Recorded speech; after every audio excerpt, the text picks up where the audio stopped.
Marusha smiled.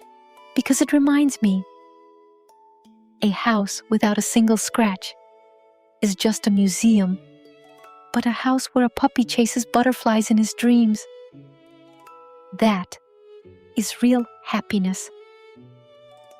Pooja nodded slowly, very satisfied.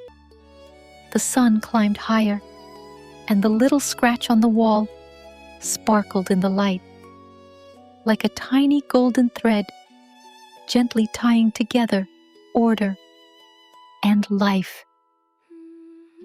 Pooja closed her eyes, and very softly, almost like a whisper, she purred, "Thank God for everything."